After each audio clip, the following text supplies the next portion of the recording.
When I came out to my mother, her first reaction was to comment on the volume of my voice when I said transgender, as if being myself in public wasn't already loud. I lowered my voice.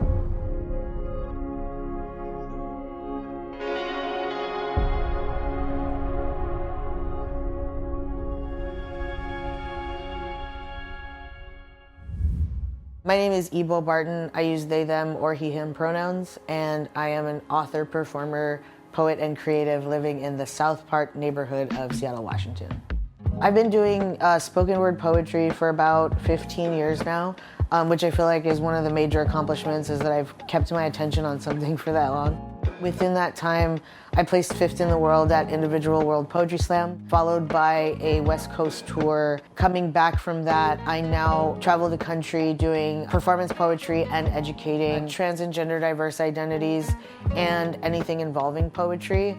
As someone who came out with not a lot of knowledge or language around it, I think that I'm committed to making sure that folks have the language and the understanding of what these identities are and why they're important. Coming from hip-hop community often is each one teach one, right? And so my job is to always make sure that I'm constantly teaching this craft to other people.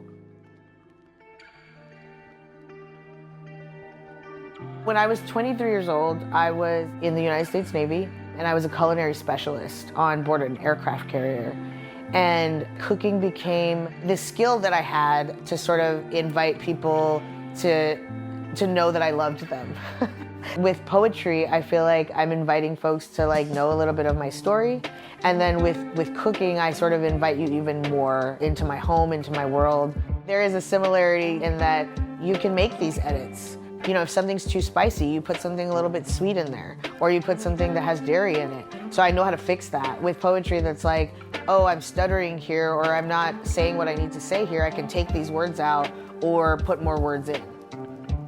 I draw inspiration from my personal experiences, what I see, what I hear, what I learn about. I think it just depends on where I am mentally, where I am spiritually.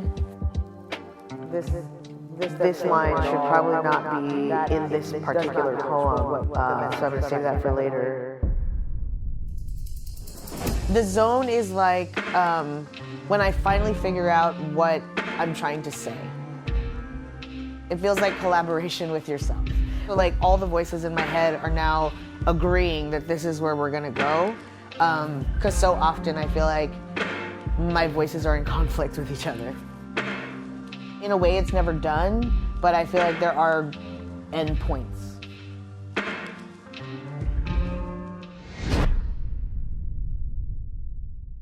Today, I am going to facilitate a workshop that I created called Let Us Play Side by Side, and it's designed for young people ages 7 to 14. And what we do there is that we sort of take poetry and create this collaborative space without even knowing that we're collaborating. In spoken word, the whole culture is that we support each other and your voice and what you have to say. And the way we do that is when somebody says something out loud that we really like, we snap our fingers. Can y'all do that with me? We're gonna read some poems. Woo! So who would like to go first? Chaz, he, him. I dreamt about being a professional soccer player. Water. Because I feel like the abilities I have would be like underwater abilities.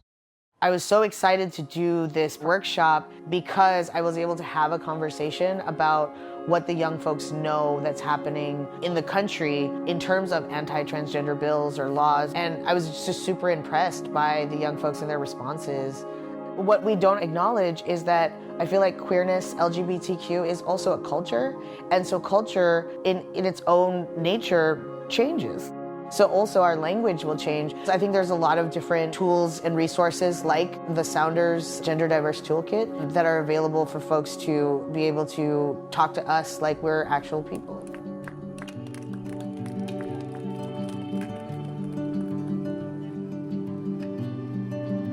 If I could pull aside Younger Ebo, also known as Weebo,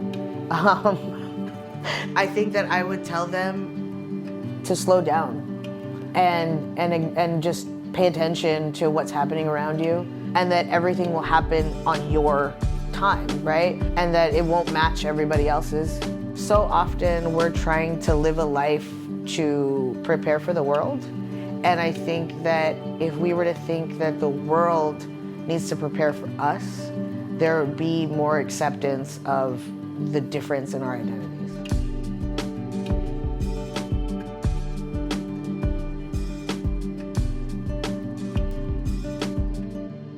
Come with us.